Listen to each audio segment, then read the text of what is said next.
I'm very grateful to the Madras Institute of Development Studies and the Infosys Science Foundation for making this lecture possible. And thank you all so much for coming. This is the first time I'm speaking in Chennai, and I'm really very delighted to be able to share my views with you. Now, I'm going to speak on Ashoka in ancient India, where I'm going to try and show how archaeology can be used to write the biography of the emperor along with other sources. So let me begin with something archaeological. That is these rocks. There's actually nothing specially striking about the rocks which crown the edge of a low hilly ridge near the Yeragudi village in Andhra Pradesh. It's a somewhat bare ridge which rises out of a patchwork of cultivated fields. It is what one sees on the rocks at close quarters which make them spectacular. Cascading down is a dramatic waterfall of words. More than 100 lines in characters of the ancient Brahmi script are imprinted across multiple boulders. Much of this writing is still very clear, and not even the Telugu and English scribbles can take away from the sense of a message from antiquity created by the profusion of these ancient words. This copious transcription is part of a royal enunciation. It was composed by and put down on the instructions of Ashoka, the third emperor of the dynasty of the Mauryas, and the subject of my lecture today. I just finished a kind of biography of Ashoka, so I'm really basing this lecture on that particular book. But let me begin by saying that Ashoka has fascinated generations of scholars and writers. Part of this fascination has to do with the fact that he actually carved out a subcontinental presence for himself through his edicts, not just in India, but beyond the subcontinent as well.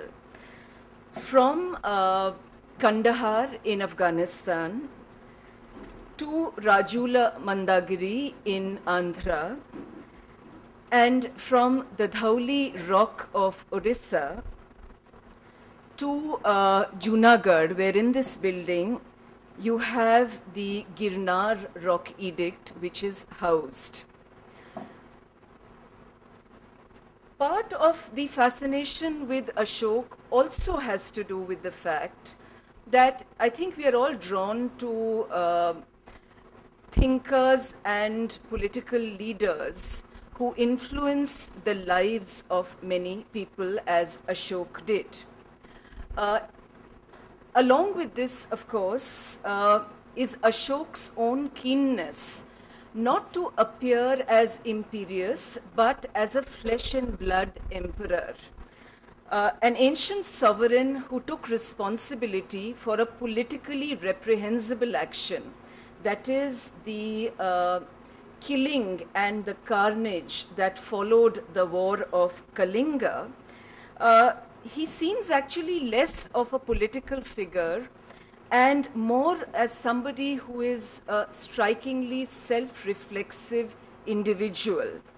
In fact, the contrast between the archetype of a self-serving politician and Ashoka is so stark and rare that he has evoked in historians of Asia a kind of universal admiration which I think until the appearance of Mahatma Gandhi is virtually unseen.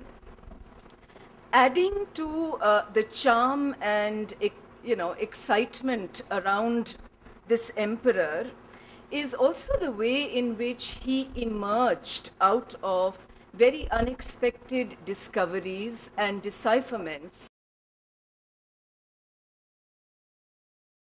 Ashoka is made out to be a completely forgotten emperor. Now, considering all this, I think it's not surprising that the influence of Ashoka has been so pervasive. Apart from scholars and writers, he has figured in the works of nationalist leaders, in the works of thinkers, and in the works of artists.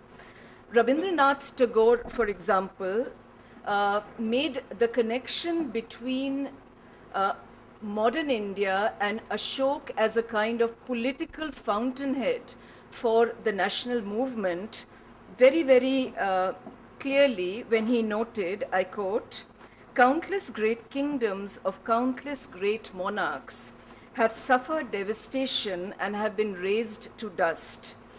But the glorious emergence of the power of benevolence in Ashoka has become our proud asset and is breathing strength into us."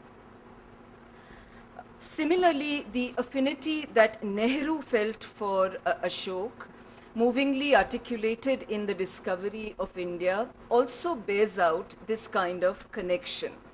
What is less known is that Ashoka's influence actually extended to the world of art, and you find his life story figuring in the works of many artists of the nationalist art movement.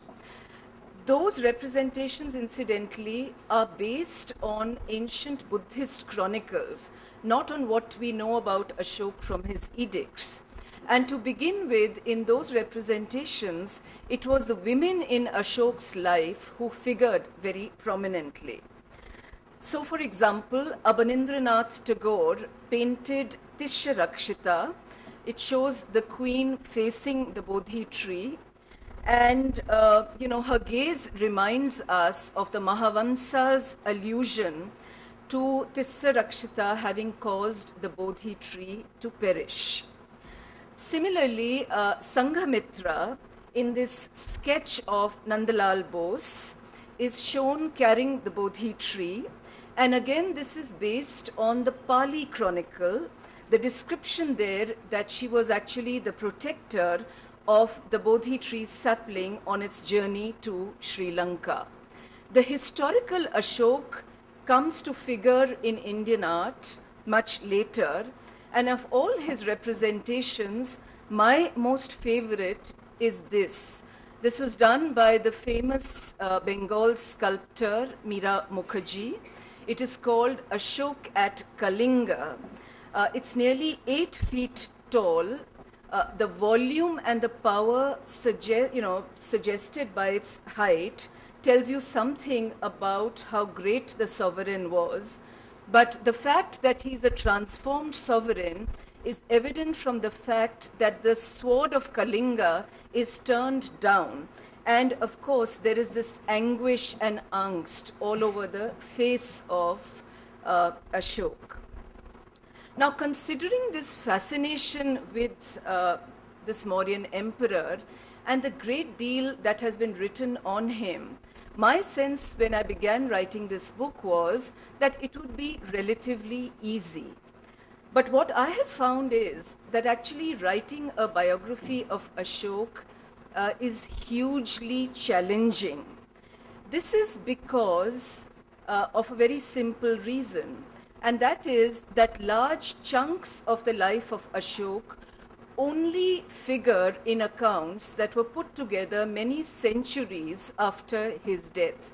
This is true for his birth, this is true for his death, it is also true for his early years as a prince and the first part of his reign before Kalinga. So those parts of his life that I've just mentioned cannot actually be separated from Buddhist hagiography, from the kinds of valorizations and validations of later times surrounding him.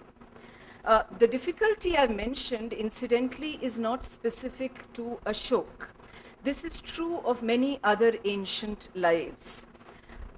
Biographers of Alexander the Great have often complained about the confusing and non-contemporary character of the chronicles where his life is described. And the same is true for the famous Queen Cleopatra. There is actually no account of Cleopatra that was written in her own time. So we don't know much about her family. We don't even know her mother's name. We don't know the year when Cleopatra was born. That is not mentioned in any contemporary source. So, if one looks at it from this perspective, then what one realizes is that the kinds of biographies that are written around medieval and modern figures cannot actually be written for comparable kings and queens of antiquity, however great they may have been. So it makes the case of Ashoka a little less peculiar and more like those of other ancient lives. Having said that, of course, the problem for me still was, how was I going to write about large chunks of his life? And this is where archaeology comes in. To reconstruct those parts of his life which are missing from his edicts, I chose a different narrative strategy. I have used archaeology in my work as a kind of compensatory mechanism, compensating for the lack of textual detail and context. I've done this by exploring the archaeological resonances in the landscapes where we know Ashoka figured, whether it is Taxila, Pataliputra or Vidisha. But along with this, I also realized as I researched this work that even when Ashoka starts speaking through his edicts, those edicts require supplementing with archaeological context. After all, his inscriptions were public documents. They were put up in public places. They are not like the land grants of the medieval period that they were stored in one place. These are absolutely in public spaces. They were an integral part of social and sacred landscapes. So juxtaposing the royal messages with the contextual flesh that archaeological landscapes provide, I think for me at least highlighted how the message itself sometimes was enhanced, certainly was influenced, and occasionally was actually modified by those archaeological contexts. Now, to just give you an example of this, let me begin with his early life. Now, if you look at Buddhist chronicles which talk of his early life, in the Pali tradition, we are told that his coming as emperor was actually, prophesied. It was prophesied by an Ajivika even before he was born. Apparently, his mother, when she was pregnant with him, craved for all kinds of odd food.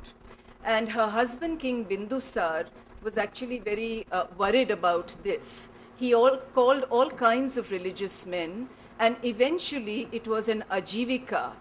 Ajivikas are basically those who believed in complete determinism. That is, things were determined and humans had no role to play, human will had no role to play.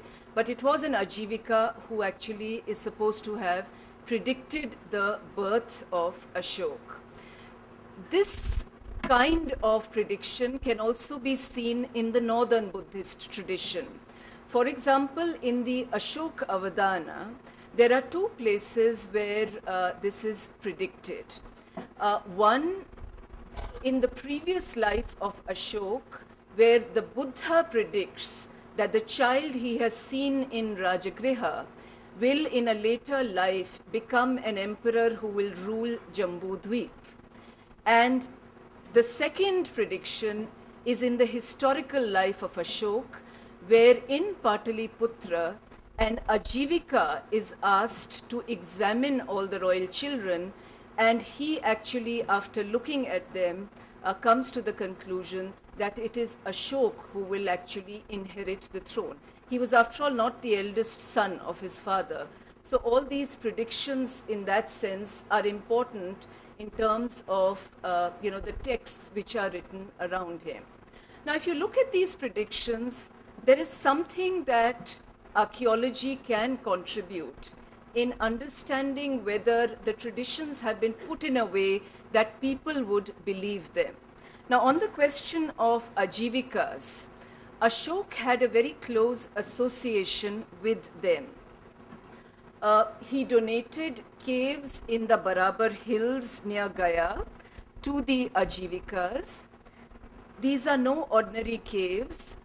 They're actually large granitic outcrops which have been hollowed out, and the most amazing structures which sometimes resemble the huts in which ascetics lived have been carved out, and the walls have been mirror polished, very much like the pillars of Ashoka. This is an inscription of Ashoka in one of the caves, and you get a sense of another of the 4 caves that he donated from this slide. So for later composers of texts and legends, endowing an Ajivika figure with the power of prophecy gave credibility, I think, to the telling of a story around the early life of the emperor. Similarly, with the 2 capitals that are mentioned in the second story, Rajagriha and then Pataliputra. Again, that story got the historical trajectory of the political capitals of Magadha right. In the time of the Buddha, the center of Magadhan royal authority was indeed Rajagriha,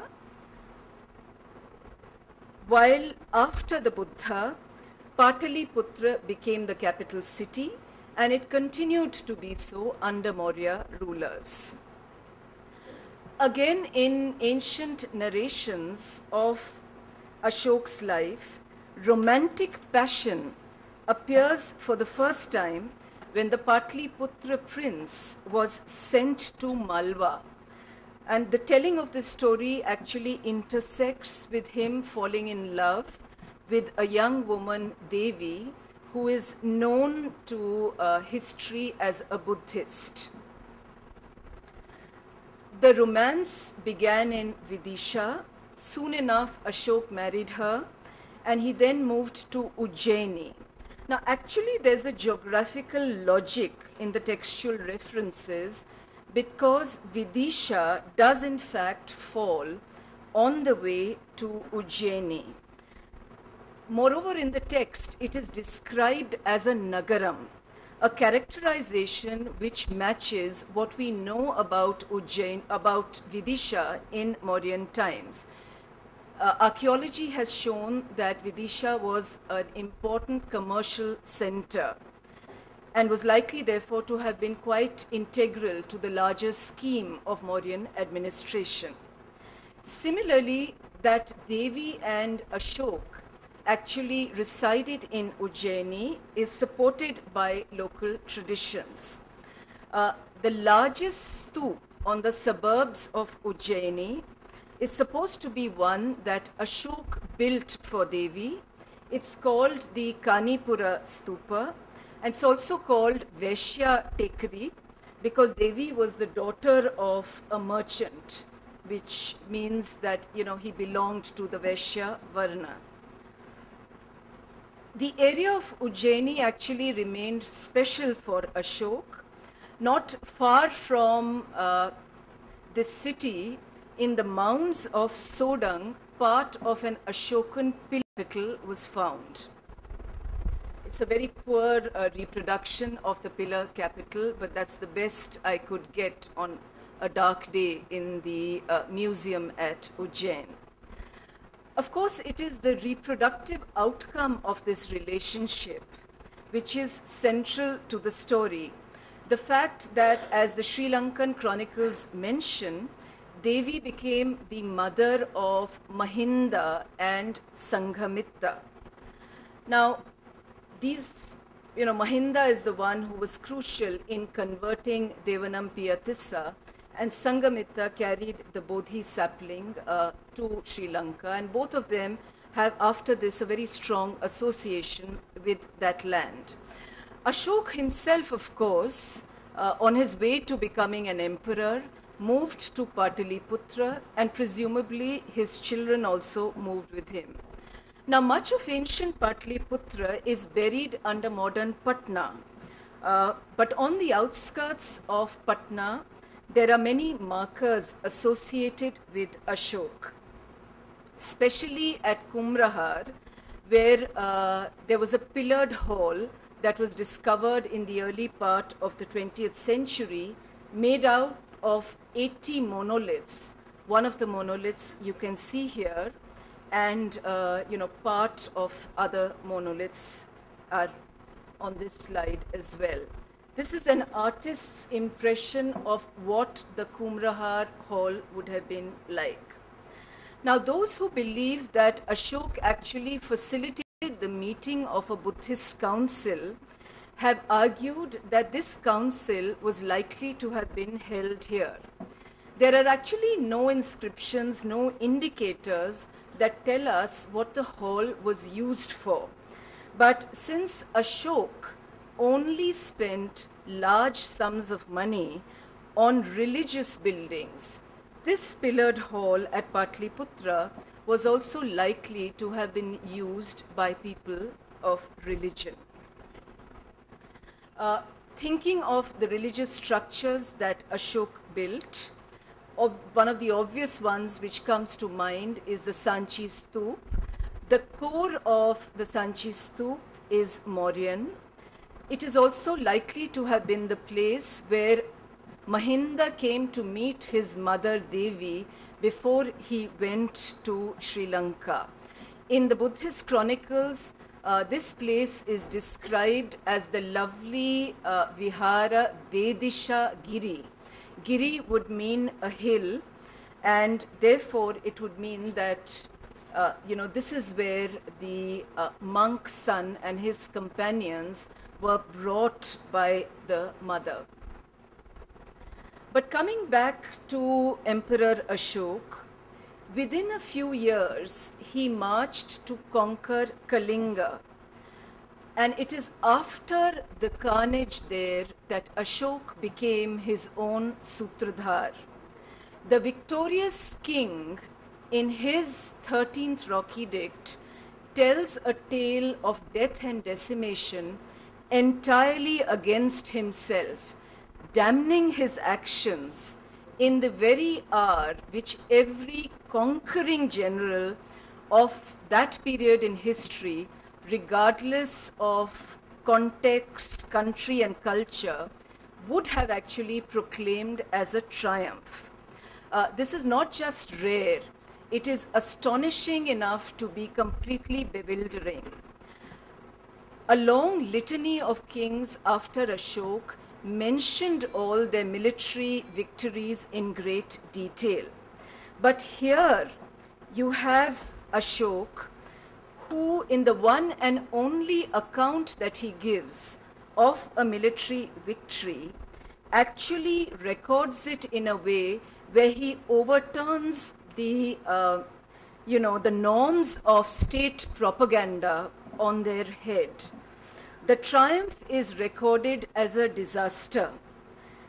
Defeat is snatched from the jaws of victory. The emperor weeps when he ought to swagger. The reversal of the most hoary tradition, narrative tradition of conquest, is now so well known that we hardly ever look at it for what it in essence was and remains. It's a staggering reversal of the very conception of kingship. Ashoka's amazing contrition and repentance, also signals the beginning of a very different phase of his rule. A phase in which he starts speaking, and therefore, fortunately, historians enter the comfort zone of hard evidence.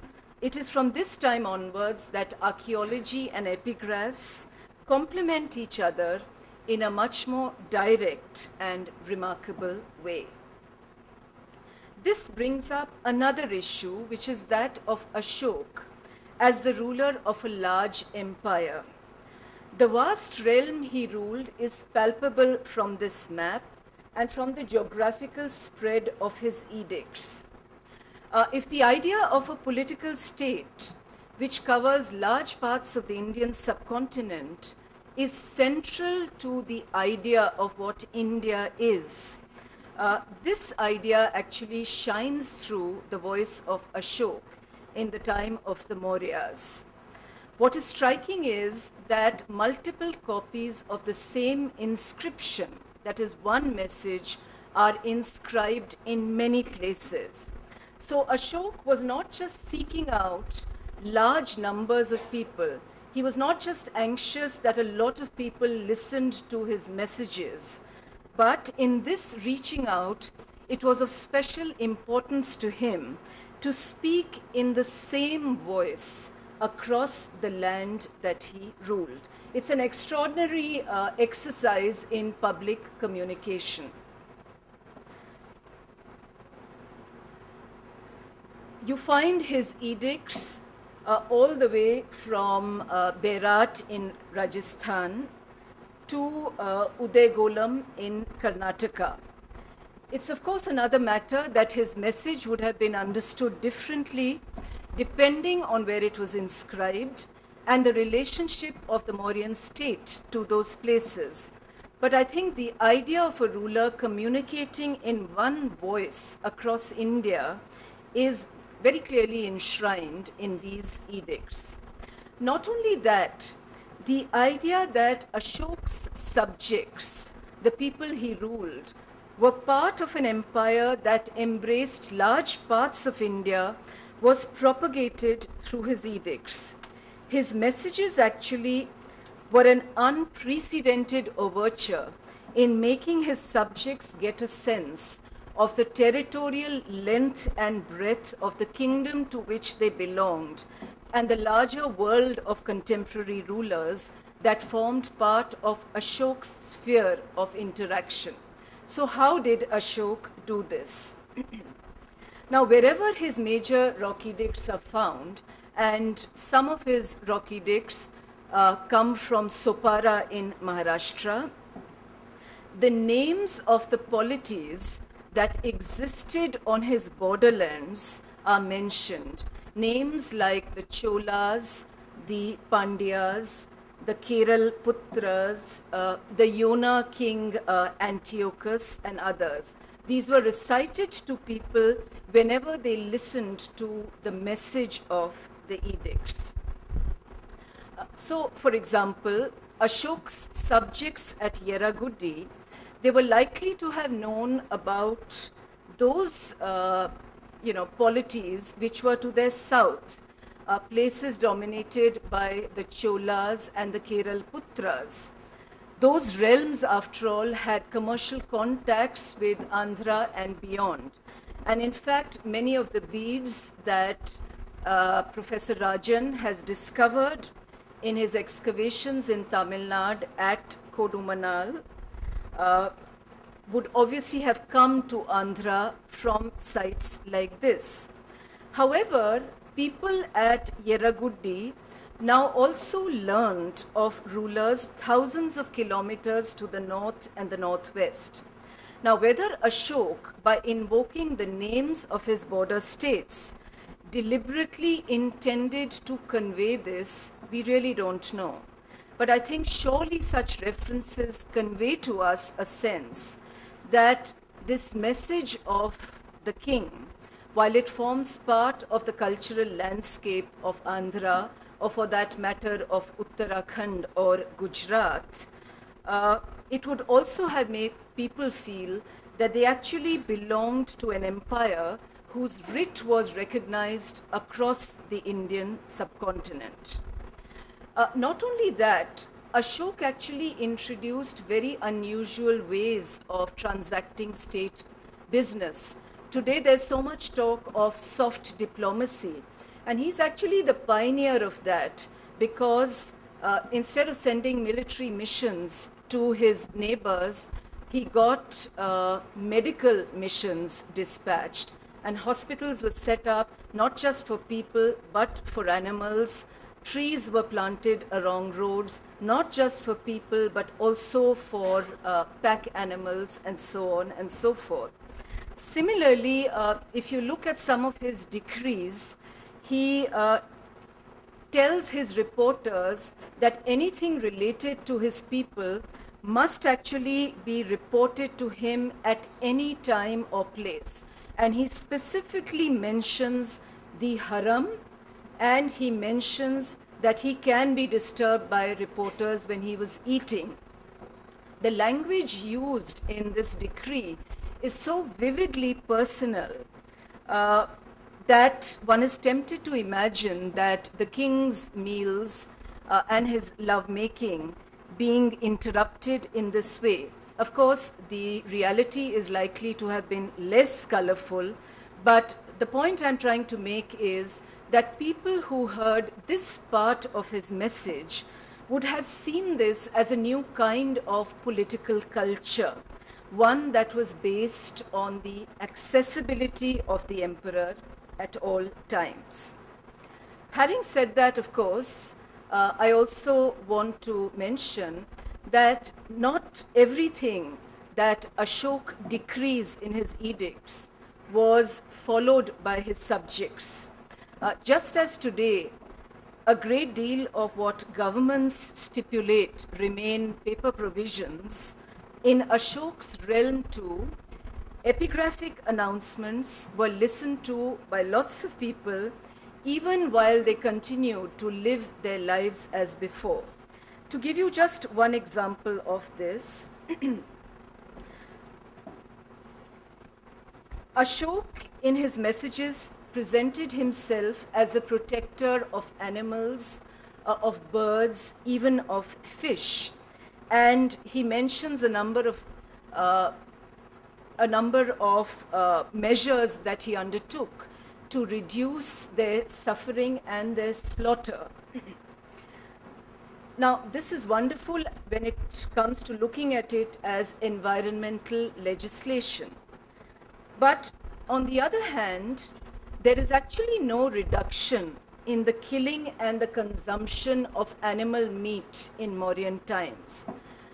Any archaeological site of Mauryan times which has been properly excavated, a settlement site, has yielded lots of bones. To just give you one example, Agyabir in the Mirzapur district, its Mauryan levels had yielded as many as 21 species.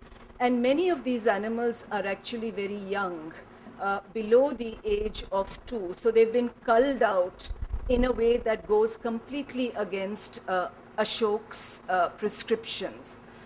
So I think it's best perhaps to see Ashoka's edicts as statements of intent. And it's another matter that citizens continued to enjoy what they usually ate, and they would have taken their pious monarch's propaganda of non-violence with a large pinch of salt. To now move on to a third element, which concerns the remembrance of Ashoka as a Buddhist emperor. Now, one debate that has actually figured in works around him is whether Ashoka's message and his persona are Buddhist, or whether actually this is a much broader message. Now, if you look at the first edicts of Ashoka, the minor rock edicts, these were sent out around 260 BCE. There he offers a personal glimpse of himself as a Buddhist convert. And what the conversion to Buddhism means for him, both personally and for his empire.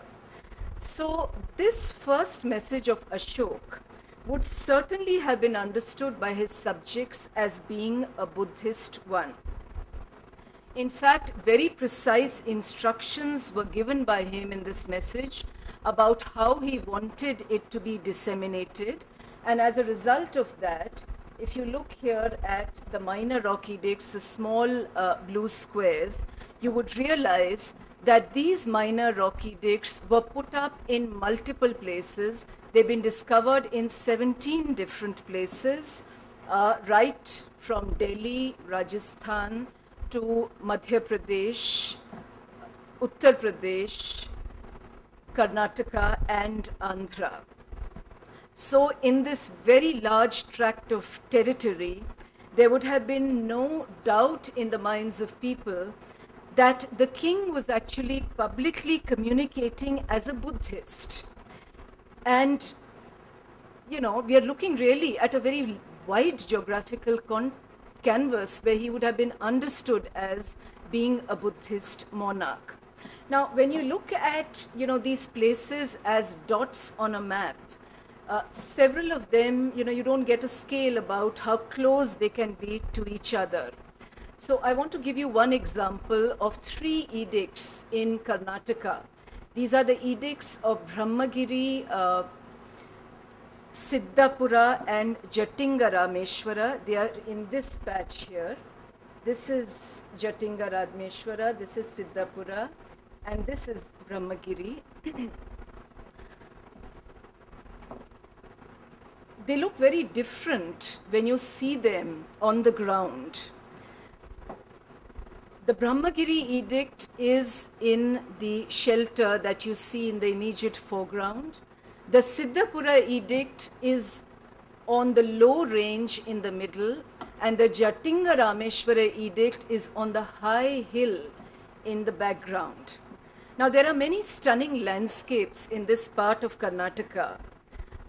Yet there seems to have been an anxiety to make the emperor omnipresent by actually putting the same message at 3 different places within a 5-kilometer radius.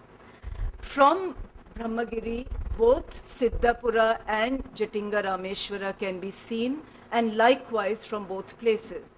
So it's not only that you have an identical edict in these 3 places, but they're also seen as being interconnected because of this intervisibility. In addition to this, their sacred associations are very interesting. Now, in the case of the Brahmagiri edict, which you can see on the monitor, there is a seasonal watercourse behind the rock, and in fact, in the 19th century, washing this boulder, which was known as Akshar Gundu, or letter rock, was believed to endow the water with medicinal virtues. This is the Siddhapura edict. And again, looking at sacred associations, you find similar stories around the Jatingarameshwara edict on top of this very high hill. It's the highest hill in this part of Karnataka. This is the edict. It's now very worn out. But the interesting thing is that very close to where the edict was inscribed, there's a spot which is soaked in the mythology of the Ramayana. It is known as Jatayu Sthan, the highest spot on the hill. And it is believed that the injured Jatayu had fallen here while trying to rescue Sita. Again, behind Ashok's edict-bearing rock is a pond marked by various feet marks. One pair are described as the feet marks of Sita, Sita Pada. Now, my hunch is that, you know, in the time of Ashoka, these may well not have been the sacred associations, but there were certain types of religious associations with this hill.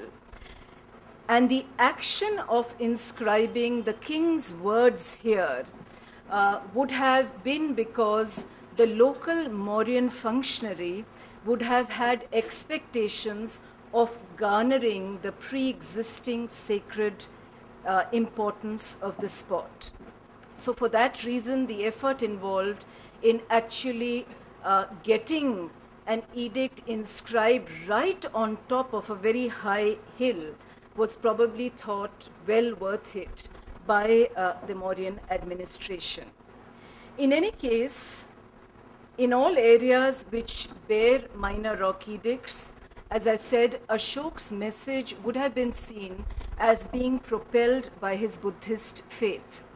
Now, at the same time, of course, it's necessary to remember that this was only his maiden excursion in public communication. This obviously whetted his appetite for such communication, and within 3 years, the emperor then went on to elaborate a far more detailed message, which forms what are called his major rock edicts. Now, in this second message, he spoke about very novel methods of governance, which he introduced. He also spoke about what he believed should be the norms of public and personal conduct, but he did not speak about becoming a Buddhist. And what is very interesting is that all the edicts, with one exception, all the major rock edicts are put up in places where there is no minor rock edict. So in places like Mansehra and Shahbazgari in Pakistan, or the Girnar rock in Gujarat, or the Kanganahalli, edict in Karnataka, the subjects of Ashoka would have learnt a great deal about him, but they would not have learned from his own words that he had actually become a Buddhist. So, to put it another way, in those places, his transformation, his metamorphosis is missing from his words. So, if you take Girnar, for example, it's true that citizens don't learn about Buddhism, his conversion to Buddhism, from this edict. But when I did my fieldwork there, I asked myself the question that was there any other way in which they could have actually learnt about the fact that Ashoka was a Buddhist. After all, he had put up monuments in many parts of India, which were stupas. So was there anything in the landscape around Junagadh which would actually show that he patronized Buddhism? In the immediate hinterland of Girnar, there is actually one such monument. This is the Bhoria Stup. It's also called the Lakhamedi Stup. It's found in the Girnar Reserve Sanctuary. The stupa was excavated in the late 19th century, and you can still see the cutting that was left behind from that excavation. It's a solid mud brick stup, and inside it, a stone coffer was found containing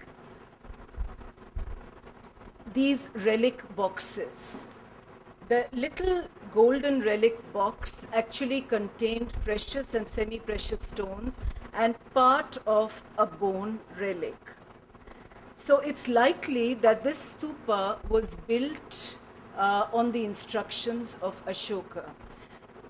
I say this not only because there's an Ashokan edict about 7 kilometers from here, but also because the stupa is made out of brick. In the Junagadh area, the dominant construction is done from the historic period onwards, the late historic period onwards, in stone, because stone is easily available. So if you actually have brick constructions of this kind, these were obviously built on the instructions of someone who came from a region where actually stupas were made of brick, as in the case of the Gangetic Plains.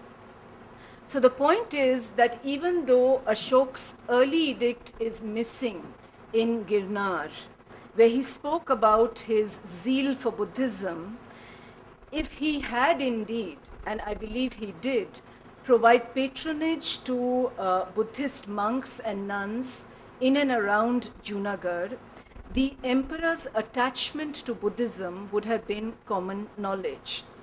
After all, creating new cultural forms around a town is as effective as any edict would have been in making the emperor's religious proclivities known. Now, Ashoka in Buddhist chronicles is credited with having created a very large number of stupas. He's supposed to have opened 7 out of the 8 original relic stupas of the Buddha and redistributed the relics. The number mentioned in those chronicles is 84,000, which of course is not the right number, but one imagines that this number was given to underline the fact that he actually got many stupas constructed over redistributed relics. Now, my sense is that the Junagadh stupa, the Lakha Medi stupa, was built around a portion of these redistributed relics. But what about the act of opening up the old stupas? Is there actually any archaeological evidence for that? There is, and this evidence comes from the core area of early Buddhism in the Gangetic Plains. It comes from Vaishali. Ancient Vaishali is identified with modern Basar, which is about a 2 hours drive on the other side of the Ganga from Patna, and it was the capital of the Licchavi Confederacy much before the time of Ashoka. The Buddha, in fact, came on many occasions and stayed in Vaishali, which is why the people of Vaishali actually got a portion of the relics that were collected from the funeral pyre when the Buddha was cremated. Now, the cadence around the landscape of Vaishali actually evokes a lot of these associations with the Buddha and with Ashoka. There are many places associated with them, including this stupa with the most magnificent of Ashoka's monoliths, which still stands tall there.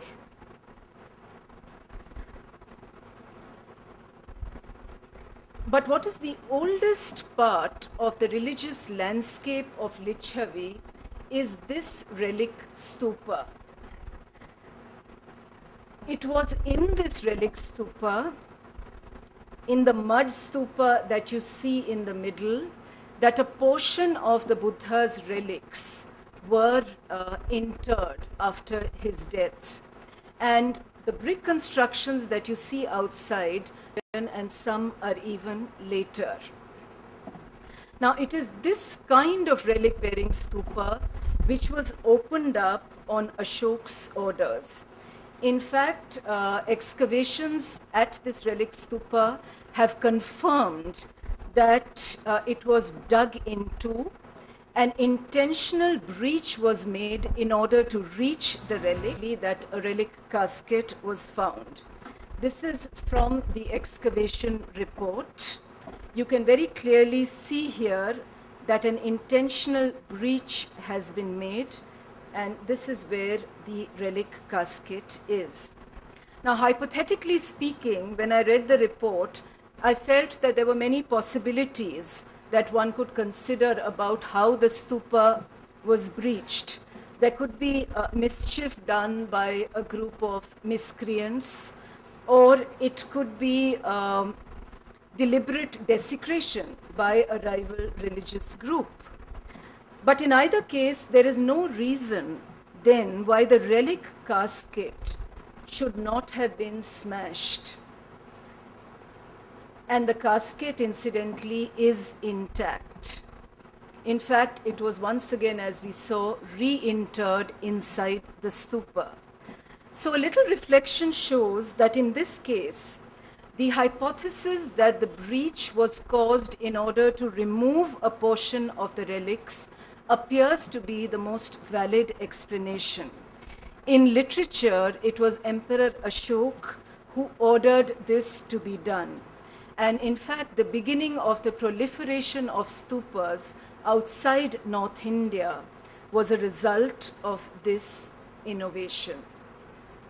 Now, in conclusion, I want to say that while we have cited Ashoka as a Buddhist convert and the creator of Buddhist stupas across India, I've not had time to speak about Ashoka as a pilgrim. This is, an aerial view of Lumbini, and you can clearly see Ashoka's pillar next to the Maya Devi temple. I've also not had time to speak about Ashoka as a spiritual regulator and protector of the unity of the Buddhist faith. On this hillside in Rajasthan, the king actually offered advice to Buddhist nuns and monks about the religious expositions that they should listen to and reflect upon. But the point I want to underline is that the remembrance of Ashoka as a Buddhist emperor is not a concoction of later chronicles. It is borne out by archaeology. The royal voice of Ashoka in the course of his own life resonated in a way that had very strong Buddhist connotations, and it also resonated in the monuments that he got built. Of course, there was another pivotal image of the emperor, which was also nurtured in his own lifetime and through his edicts, of a compulsively communicative and accessible emperor, eager to talk to his subjects, a sharer of his atonement for Kalinga with them, a humane governor who wished to be benevolently engaged with all living beings. In the Buddhist chronicles, there is no recollection of this persona, not even of Kalinga. Forget about the rethink that followed in the wake of the carnage there. And a similar amnesia can be seen in representations of Ashoka in the art of ancient India. Artists, instead of being attentive to Ashoka's words, saw him primarily through a Buddhist lens. So here on a Sanchi gateway pillar, you have Ashoka, this is the figure of Ashoka, depicted with women who are actually supporting him. He's about to swoon because he's just learnt about what has happened to the Bodhi tree. It was on the verge of dying away. And a similar kind of representation can be seen on the Kanganahalli stupa. So the political genius of Ashoka faded away. And at the end of my book, the one thing I did feel was that if knowledge actually of Ashoka's words, if knowledge of the scripts in which Ashoka's words were inscribed had survived, then he may actually have been remembered as the founder of a unique model of, political model of humane governance, one which would have been closer to what we today know of the historical emperor. Thank you. Had the audience eating out of your hands, despite the stifling atmosphere. We just discussed a little while before we started the talk about the fraught relationship between history and archaeology. I'm astounded by the way you brought archaeology, history, and epigraphy in conversation with each other. Thanks a lot. I know it's not a convention to take Q&A in a special lecture, but Professor Lahiri is happy to field some questions. So We can have a clutch of questions. I plead with the audience to, ask pointed questions. I can see number of distinguished epigraphists and archaeologists in this crowd. So if you can have a couple of pointed questions and queries, that would be wonderful. You mentioned, you kind of refuted Charles Allen's assertion that the British effectively rediscovered Ashoka, that he was mostly forgotten or almost entirely forgotten. But could you tell us what references there are to Ashoka in literature or in other inscriptions in the later period between the Mauryan and the Well, thank you for asking me that question, because in a lecture there's only that much one can say. As far as ancient and medieval India is concerned, you find Ashoka frequently mentioned to begin with in the chronicles of the Chinese pilgrims, Fahian and Xuanzang, when they are describing the landscape of India, especially North and Northwest India. A lot of places are described as places where Dhammaraj Ashoka put up stupas, or where, let's say, his son Kunal got blinded at Taxila, and so on and so forth. So that is one kind of evidence. The second kind of evidence comes from the Rajatarangini of Kalhan, where in fact Ashoka is mentioned. And he's mentioned as somebody who founded many cities and places, including Shiva establishments. The third kind of reference comes from epigraphy. I'm thinking here, for example, of a 12th century inscription from Sarnath. It's the inscription which talks about the queen of King Govindachandra of Kanauj building and renovating a structure as it was in the time of Dhammaraj Ashoka. So that is the point of reference. And this kind of allusion continues in other places. So for example, at Bodh Gaya, you have a large number of inscriptions of the Burmese. And again, Burmese pilgrims talk about the first temple being constructed by Ashoka. And these references, by the way, continue till the 19th century, where the king of Burma is also, the reference that he is giving is of Dhammaraj Ashoka. In Nepal, on some of the pillars, as for example on the Niglihava pillar, you have an inscription of King Ripumalla, which mentions a Tibetan chant, Om Padmehum, right? So there is a recognition that this is something Buddhist, set up by a king, and here Ripumalla is then inscribing his own words, replicating what was done by Ashoka. Interestingly enough, Ashoka also figures in the Ain-e-Akbari of Abul Fazl. So the Ain-e-Akbari talks about the Rajatarangini and says that the Rajatarangini mentions Ashoka. And there are some lines about him. So the point is that right up till the 16th century and even later, Ashoka, and I'm not even talking here of the Purans. The Purans were never forgotten. The Purans have been a part of, the Indian religious tradition. And in the Purans, in the dynasties, the Mauryan dynasty figures. Not in a major way, but it figures. So there is a textual tradition where the Mauryas and where Ashoka specifically figures.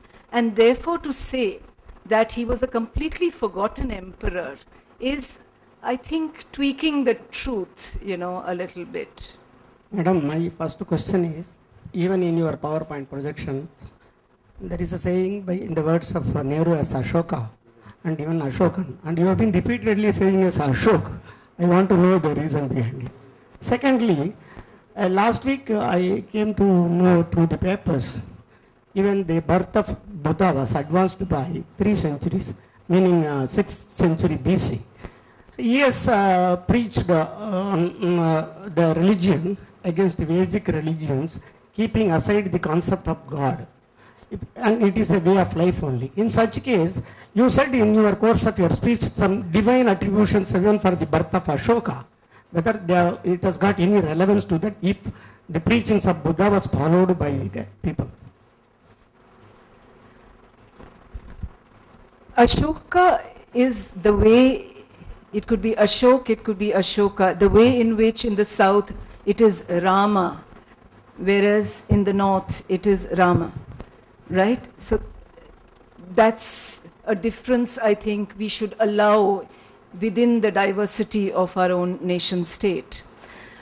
On the question of the Ajivikas, I mentioned the Ajivikas because it's an Ajivika in both the Sri Lankan tradition and in the northern Buddhist tradition, who predicted that Ashok would be the emperor of Jambudvip. Now, the point I was trying to make was, now the Ajivikas come up in the 6th century BC along with a whole lot of other sects. Makhali Ghoshal is the founder of the Ajivikas. And the reason why I specially mentioned that they believe in complete determinism, that there isn't any concept at all of human choice or human will, is to underline the fact that the texts have very carefully chosen this figure for 2 reasons. First, because Ashok did have an affinity with the Ajivikas, but second, because the Ajivikas are predicting something, and it's coming from a sect which believes that there can actually be no change. So the fact that Ashoka killed off, lots of his brothers and his elder brother who was supposed to inherit the throne, it almost seems from what the Ajivikas predicted in the chronicles as it's made out to be, that this was something which is made out to be as predetermined. Asian College of Journalism. I wanted your opinion on, was Ashoka's decision to convert into Buddhism politically motivated? As he had big empire, he had achieved most of the success.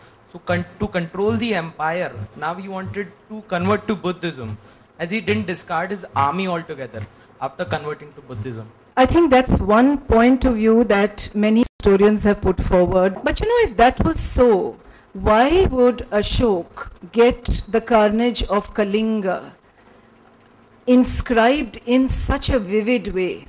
Which king who actually didn't undergo a change of heart would actually put forward something in which he is damned? In all this talk today about apologizing for what, happens in the state or states where you ruled, there's been a lot of talk of repentance. And really, the archetype of what a repentance should be and what true conquest then is all about is the Kalinga edict. So I don't think his conversion to Buddhism is necessarily political, not only for that reason, for another reason. Remember, Buddhism is not the faith of all of India. There is no Buddhist India in his time. There are multiple faiths, right? So you have the Jains, you have Hindus, of various affiliations and so on and so forth. So even politically, to convert to Buddhism doesn't make sense in terms of the multi-hued religious landscape of India. How other kings have appropriated it. There have been articles about how it has been used as a currency. So how would you? I think they've been appropriated in very diverse ways. For example, if you look at, and of course the script was forgotten by the time of the Guptas. So if you look at the account of Fahian and also after him Xuanzang point to the pillars as having been built by Ashoka, but the message itself cannot be read. So what they tell you the message is what local antiquarians who showed them around these places told them. And frequently, also Xuanzang especially invokes the Ashoka Avadana in explaining the meaning of a particular inscription on a pillar. So the connection between Ashoka and the pillar is remembered, but what exactly is written has been forgotten. So that is one way. The second, of course, is that the monuments change in some ways. Take the Sanchi Stupa. The stupa is built by this very powerful emperor. It's a brick stupa. For some reason, it seems at the time which would coincide with the end of the Maurya dynasty, that stupa is intentionally harmed. But in the Shunga period, for all that is said about Pushyamitra Shunga being anti-Buddhist, actually you find an expansion of the Sanchi stupa. And the expansion is not done by a monarch. It is done by the ordinary people of India. There are monks, there are nuns, there are gahapatis, there are traders, there are just ordinary people who describe themselves as the mother of so-and-so or the wife of so-and-so who make donations, and that is why the stupa looks the way it does, covered in sandstone with this fabulous ground balustrade which has over 300 such inscriptions. That is just of stupa 1. Now the third way in which you find the imaging of Ashoka and Ashoka's monuments, part of it is like this. There are all these stories which figure on the stupas that are built of the early historic period. But in perhaps one of the earliest post-Mauryan stupas, the Bharut stupa, you have a gift that Ashoka had made at Bodh Gaya. It's the Vajrasan. He had given a throne for the Buddha. That becomes a symbol of the Buddha.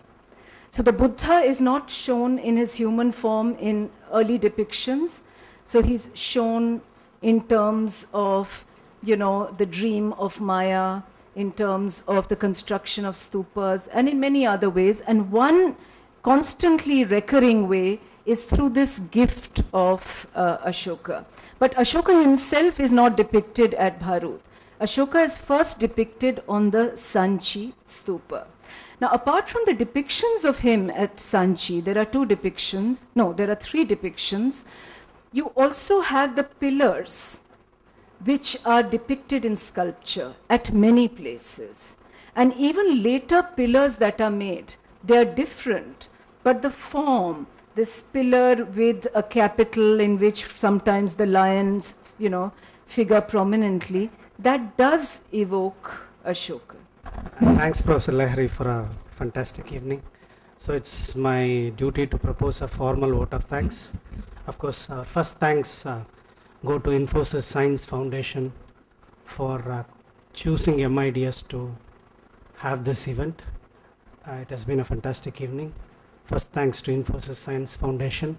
Special thanks to Professor Lahiri for coming all the way to Chennai and giving this fantastic talk. Thanks for the audience have been very patient. They are born with this stifling heat in this room. And very special thanks to my colleagues and staff who have put up a very good show despite the adversity of lack of power. Thank you very much.